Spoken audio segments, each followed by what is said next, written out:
21।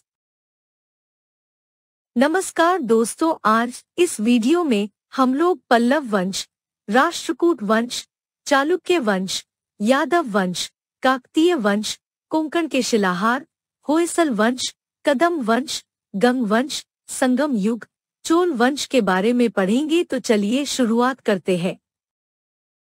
दक्षिण भारत का इतिहास।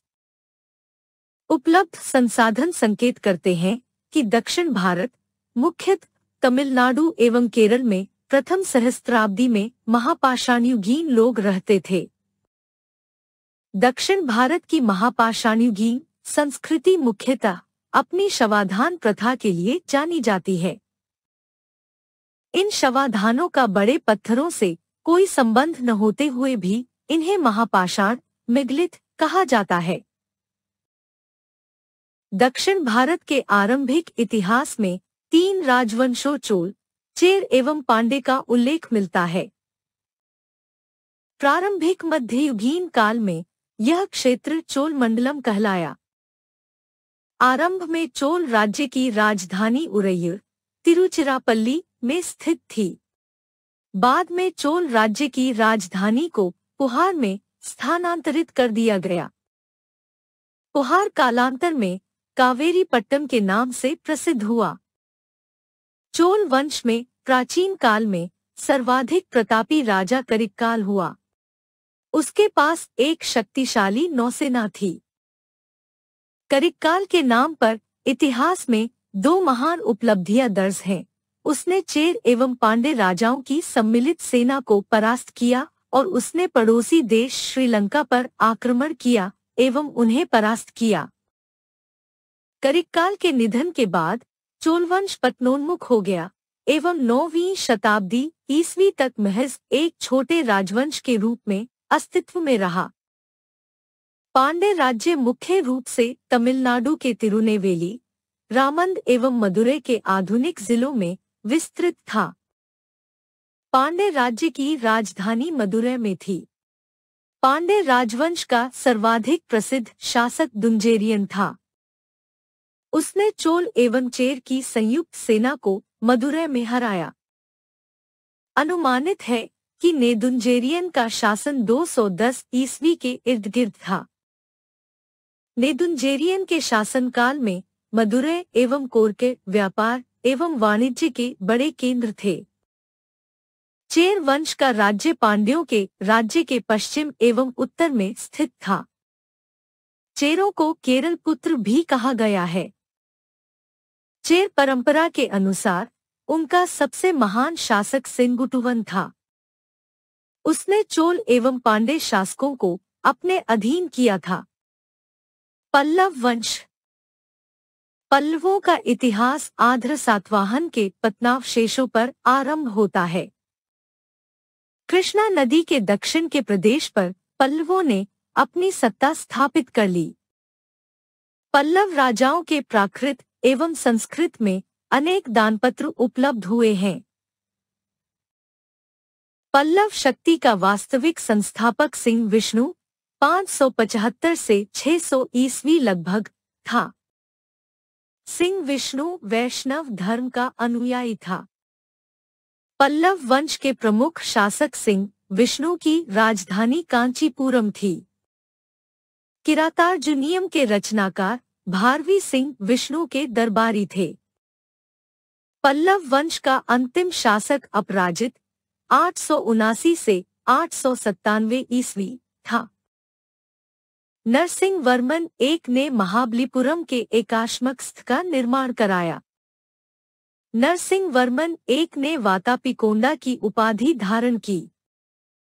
मतविलास प्रहसन की रचना पल्लव राजा महेंद्र वर्मन एक ने की। कांची के कैलाशनाथ मंदिर का निर्माण नरसिंह वर्मन II ने करवाया। नरसिंह वर्मन एक के दरबार में दशकुमारचरितम नामक प्रसिद्ध रचना का रचनाकार दंडी रहता था।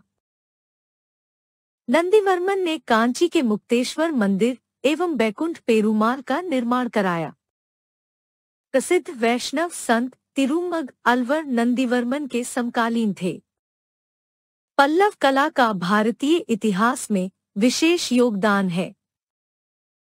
पल्लव नरेश महेंद्र वर्मन एक द्वारा अपनाई गई गुहा शैली के दर्शन एकांबरनाथ एवं सित्तनवासल मंदिरों में होते हैं। मामल्लपुरम के 5 मंदिर नरसिंह वर्मन एक द्वारा अपनाई गई मामल्ल शैली के हैं। कैलाशनाथ मंदिर कांची का निर्माण राज सिंह शैली में हुई। महेंद्र वर्मन 606 ईस्वी से 630 ईस्वी तक। नरसिंह वर्मन 630 ईस्वी से 668 ईस्वी तक। महेंद्र वर्मन 668 ईस्वी से 670 ईस्वी तक। परमेश्वर वर्मन 670 ईस्वी से 695 ईस्वी तक। नरसिंह वर्मन 695 ईस्वी से 722 ईस्वी तक। नंदीवर्मन 731 ईस्वी से 795 ईस्वी तक। दंपत वर्मन 795 ईस्वी से 844 ईस्वी तक। राष्ट्रकूट वंश की स्थापना दंती दुर्गा ने 752 ईस्वी में की। राष्ट्रकूट वंश की राजधानी शोलापुर के निकट म्यानखेड़ मालाखेड़ में थी। एलोरा के प्रसिद्ध गुहा मंदिर कैलाश मंदिर का निर्माण इस वंश के कृष्णा एक ने करवाया। कन्नड़ भाषा के प्रसिद्ध ग्रंथ कविराज मार्ग का रचनाकार राष्ट्रकूट सम्राट अमोघवर्ष जैन धर्म का अनुयायी था। आदि पुराण के रचिता जिनसेन, गणितसार संग्रह के रचिता महावीराचार्य तथा अमोघ वृत्ति के लेखक सक्तायन अमोघवर्ष के दरबारी थे। अमोघवर्ष ने अपने जीवन का अंत तुंगभद्रा नदी में जल समाधि लेकर किया। अरब निवासी अल मसूदी भारत की यात्रा पर राष्ट्रकूट सम्राट इंद्र III के शासनकाल में आया। अल मसूदी ने तत्कालीन राष्ट्रकूट सम्राट को भारत के शासकों में सर्वश्रेष्ठ बताया। कल्याणी के चालुक्य नरेश तैलप II ने कर्क को 973 ईस्वी में हराकर इस वंश के शासन का अंत कर दिया। एलोरा की गुफाएं। एलोरा में 34 शैलचित्र गुफाएं हैं जिनका निर्माण राष्ट्रकूट शासकों ने किया। इसमें 1 से 12 तक बौद्धों की गुफा है। गुफा संख्या 13 से 29 हिंदुओं से संबंधित है। गुफा संख्या 30 से 34 जैनियों से संबंधित है। चालुक्य वंश। दक्षिण भारत में 6वीं से 8वीं शताब्दी तथा 10वीं से 12वीं शताब्दी तक चालुक्य वंश सबसे शक्तिशाली वंश था। चालुक्यों की उत्पत्ति के संबंध कोई ठोस जानकारी नहीं है। उन्हें कन्नड़ क्षत्रिय माना जाता है। चालुक्यों की 3 शाखाएं थीं: बादामी के चालुक्य, कल्याणी के चालुक्य एवं वेंगी के चालुक्य। बादामी के चालुक्य वातापी के चालुक्य भी कहलाते हैं। इस वंश का संस्थापक जयसिंह था। बादामी के चालुक्यों को पूर्वकालीन पश्चिमी चालुक्य भी कहते हैं। बादामी के चालुक्यों ने लगभग 200 वर्षों 6वीं शताब्दी के मध्य से 8वीं शताब्दी के मध्य तक दक्षिणापथ के एक विस्तृत साम्राज्य पर राज किया।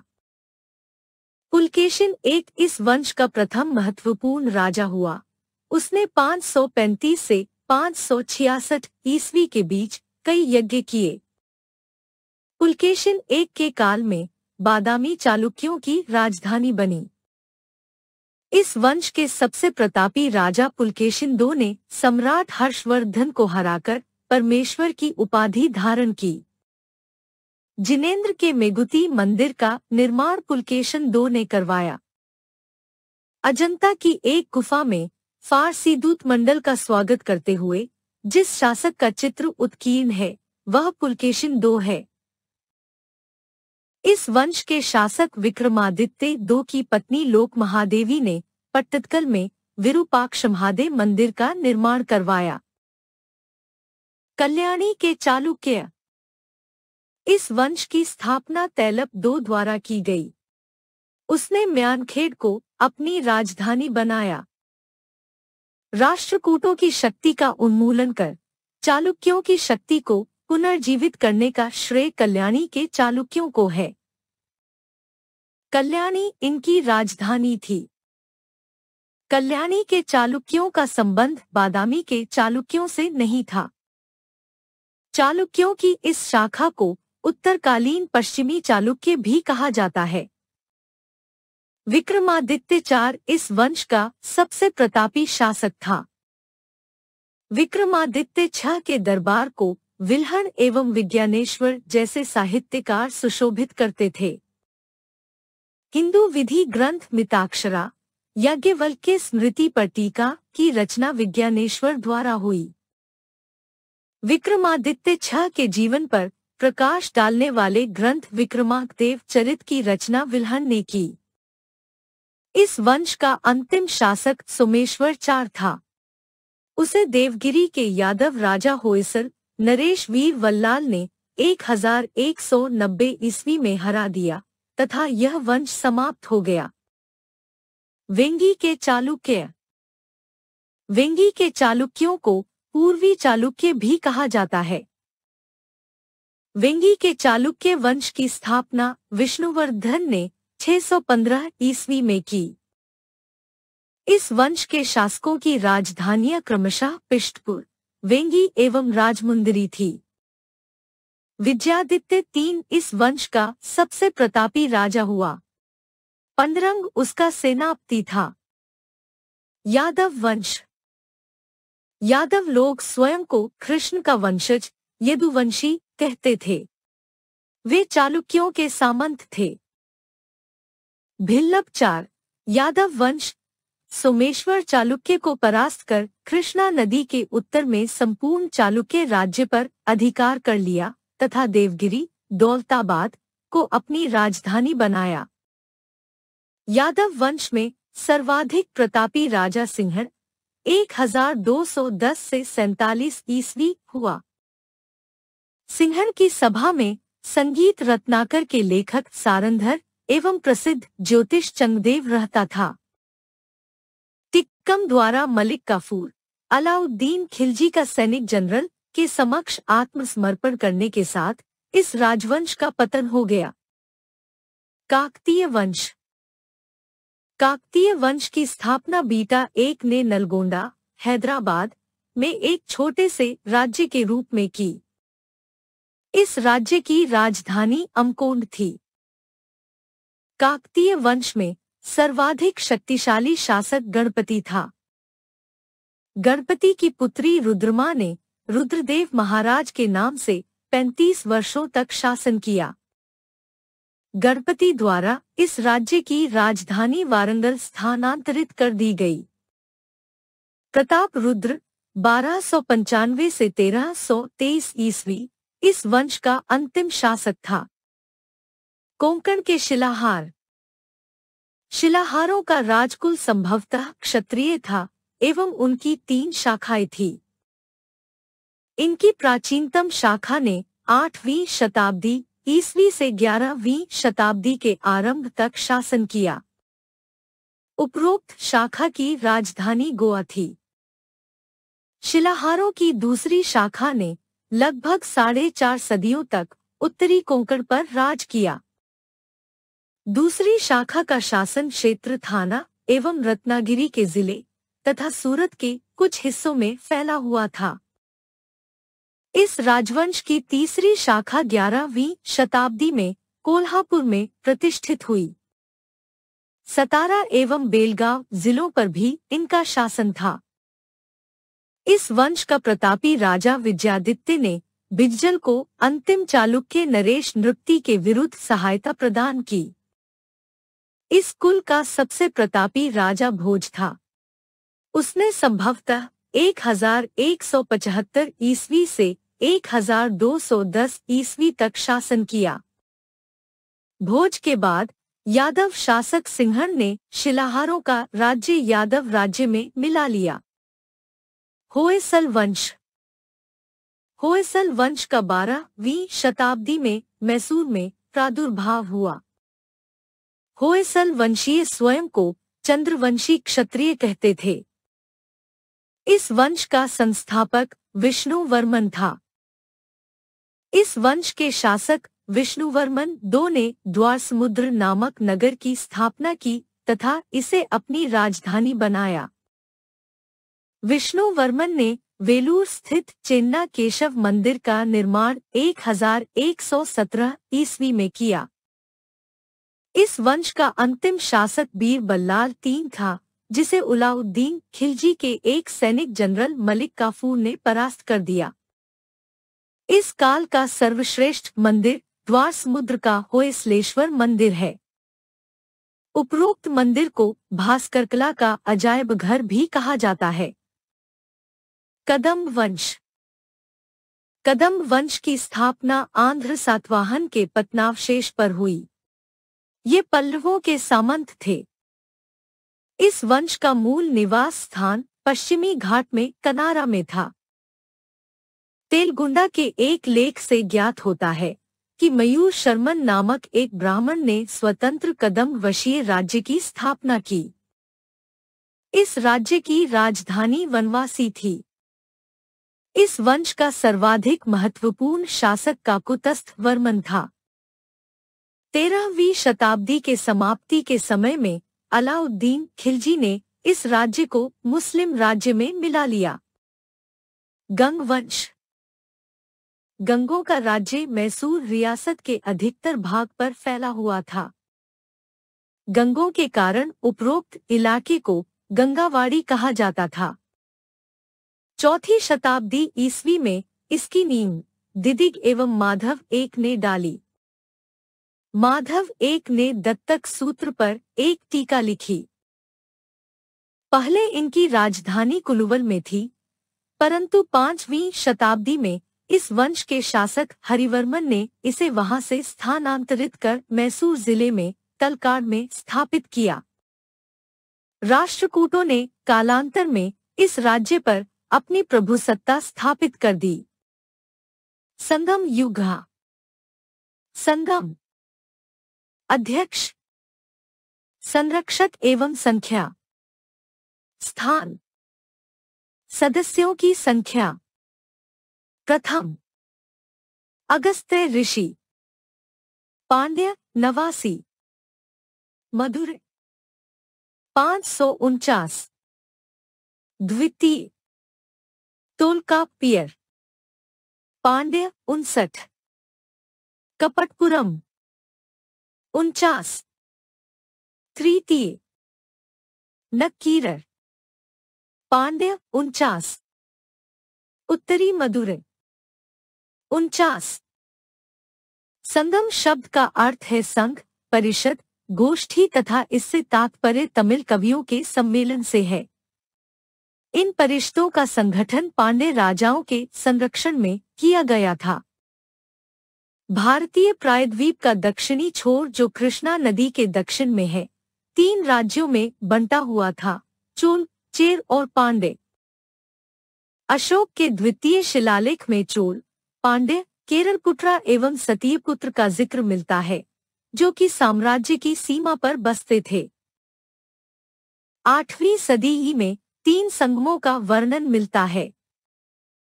पांड्य राजाओं द्वारा इन संगमों को शाही संरक्षण प्रदान किया गया। तमिल किंवदंतियों के अनुसार प्राचीन दक्षिण भारत में 3 संगमों, तमिल कवियों का समागम का आयोजन किया गया था, जिसे मुच्चंगम कहा जाता था। 3 संगम ये थे: प्रमुख संगम, मध्य संगम और अंतिम संगम। इतिहासकार तीसरे संगम काल को ही संगम काल कहते हैं और पहले 2 संगमों को पौराणिक मानते हैं। माना जाता है कि प्रथम संगम मदुरै में आयोजित किया गया था। इस संगम में देवता और महान संत सम्मिलित हुए थे, किंतु इस संगम का कोई साहित्यिक ग्रंथ उपलब्ध नहीं है। द्वितीय संगम कपाटपुरम में आयोजित किया गया था और इस संगम का तोल्काप्पियम नामक एकमात्र ग्रंथ उपलब्ध है जो तमिल व्याकरण ग्रंथ है। तृतीय संगम भी मदुरै में हुआ था। इस संगम के अधिकांश ग्रंथ नष्ट हो गए थे। इनमें से कुछ सामग्री समूह ग्रंथों या महाकाव्यों के रूप में उपलब्ध है। चोल वंश।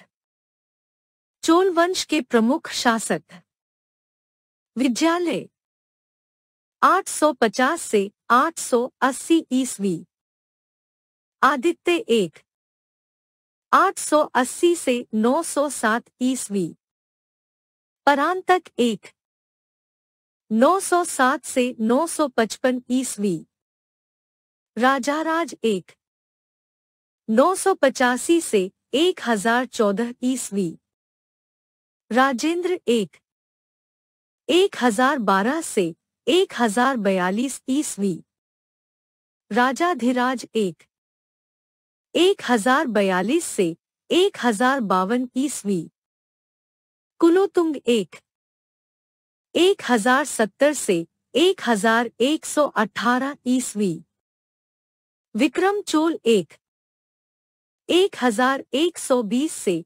1135 ईस्वी, कुलोतुंग 2 1135 से 1150 ईस्वी, राजाराज 2 1150 से 1173 ईस्वी। चोलों का क्रमबद्ध इतिहास 9वीं शताब्दी से प्रारंभ होता है। इसी काल में विद्यालय ने पल्लवों के ध्वंसावशेष पर चोल राज्य की स्थापना की। तब से 13वीं शताब्दी तक दक्षिण भारत में इस वंश का प्रभुत्व रहा। चोल साम्राज्य की राजधानी तंजौर थी। आदित्य 1 ने चोलों का स्वतंत्र राज्य स्थापित किया। चोल नरेश परांतक 1 को तक्कोलम के युद्ध में राष्ट्रकूट नरेश कृष्णा 3 ने पराजित किया। चोल राजा राजाराज ने श्रीलंका के कुछ प्रदेशों को जीतकर अपने साम्राज्य में मिला लिया तथा उसका नाम मुमड़ीचोल मंडलम रखा तथा पोलरुवा को इसकी राजधानी बनाया। राजाराज शैव धर्म का अनुयायी था तथा उसने तंजौर में राजराजेश्वर का शिव मंदिर बनवाया। इसे बृहदेश्वर मंदिर भी कहते हैं। चोल साम्राज्य का सर्वाधिक विस्तार राजेंद्र चोल 1 के काल में हा। राजेंद्र ने बंगाल के पालवंशीय शासक महिपाल को पराजित करने के बाद गंगैकोंडा चोल की उपाधि धारण की। राजेंद्र चोल ने नवीन राजधानी गंगैकोंडचोलपुरम के निकट चोलगंगम नामक विशाल तालाब का निर्माण कराया। चोल वंश का अंतिम राजा राजेंद्र 3 था। इस वंश के शासक विक्रम चोल ने अभाव एवं अकालग्रस्त जनता से चिदम्बरम मंदिर के विस्तार हेतु कर वसूले। इस वंश के कुलोतुंग 2 द्वारा चिदम्बरम मंदिर में स्थित गोविंदराज विष्णु की मूर्ति समुद्र में फेंकवा दी गई। बाद में वैष्णव आचार्य रामानुज ने उपर्युक्त मूर्ति का पुनरुद्धार कर उसे तिरुपति मंदिर में प्रतिष्ठापित करवाया। अधिकतर चोल शासक शैव धर्म के उपासक थे, परंतु वैष्णव धर्म, बौद्ध धर्म तथा जैन धर्मों का भी सम्मानजनक स्थान था। प्रसिद्ध तमिल महाकाव्य जीवक चिंतामणि की रचना चोल काल में ही 10वीं शताब्दी में हुई। इसके प्रणेता तिरुत्क देवर नामक जैन पंडित थे। एक अन्य जैन लेखक तोलोमोक्ति ने शूलमणि नामक ग्रंथ की रचना की। चोल शासक कुलोतुंग 3 के शासनकाल में प्रसिद्ध कवि कंबन हुए, जिन्होंने प्रसिद्ध तमिल रामायण रामावतारम की रचना की। 11वीं शताब्दी में विख्यात बौद्ध विद्वान बुद्धमित्र ने रसोलियम नामक व्याकरण ग्रंथ की रचना की। काव्य के क्षेत्र में पुगलेंदी का नाम नहीं भुलाया जा सकता। उन्होंने नलवेम्ब नामक महान काव्य की रचना की। चोल प्रशासन। राजा को परामर्श देने के लिए एक मंत्रिपरिषद थी, परंतु राजा मंत्रिपरिषद की सलाह मानने को बाध्य नहीं था। चोल काल में साम्राज्य को 6 प्रांतों में बांटा गया था। चोलकालीन प्रांतों को मंडलम कहा जाता था, जिसका प्रशासक वायसराय होता था। मंडलम को कई कोट्टम कमिश्नरिया में तथा कोटमों को कई बलनाडु जिलों में बांटा गया था। चोलकालीन ग्राम समूह नाडु कहलाते थे एवं यही चोल प्रशासन की सबसे छोटी इकाई थी। नाडु की स्थानीय सभा को नाटूर एवं नगर की स्थानीय सभा को नगरतार कहा जाता था। चोल साम्राज्य में भूमिकर कुल उपज का 1/3 भाग हुआ करता था। चोलों के पास एक शक्तिशाली जलसेना थी। स्थानीय स्वशासन चोल शासन प्रणाली की महत्वपूर्ण विशेषता थी। स्थानीय स्वशासन की इकाइयों के सदस्य वयस्क होते थे और सर्वसाधारण लोगों की सभा सार्वजनिक कल्याण के लिए तालाबों एवं बागीचों के निर्माण हेतु गांव की भूमि का अधिग्रहण करना और का प्रमुख कार्य था। सभा या ग्राम सभा ब्राह्मणों की संस्था थी। बरियम सभा की 30 सदस्यीय कार्य संचालन समिति। संवत्सर बरियम के 12 ज्ञानी व्यक्तियों की वार्षिक समिति। उद्यान समिति बरियम के 12 सदस्यों की एक समिति। तड़ाक समिति बरियम के 6 सदस्यों की एक समिति। नगर व्यापारियों की सभा। चेर राज्य केरल पुत्र के नाम से भी चर्चित यह राज्य आधुनिक कोंकण, मालाबार का तटीय क्षेत्र, उत्तरी त्रावणकोर एवं कोच्चि तक विस्तृत था। शेर राजवंश का प्रतीक धनुष था। उद्यन जेरलिस वंश का प्रथम शासक था। कहा जाता है कि उसने महाभारत के युद्ध में भाग लेने वाले वीरों को भोजन करवाया था। उद्यन जेरल ने एक बड़ी पाकशाला बनवाई थी। सेंगुट्टुवन को लालची भी कहा जाता था, जिसने उत्तर दिशा में चढ़ाई की और गंगा को पार किया। इसका यशोगान परनर कवि ने किया है। यह कौमार्य की देवी उपासना संबंधित पत्तिनी संप्रदाय का संस्थापक था। अधिक ईमान नामक चेर शासक को दक्षिण में गन्ने की खेती प्रारंभ करने का श्रेय दिया जाता है। नेडून जेरल आदान ने मरंदे को अपनी राजधानी बनाया। उसने इमेवरम्बन की उपाधि धारण की, जिसका अर्थ होता है हिमालय तक सीमा वाला। पांड्य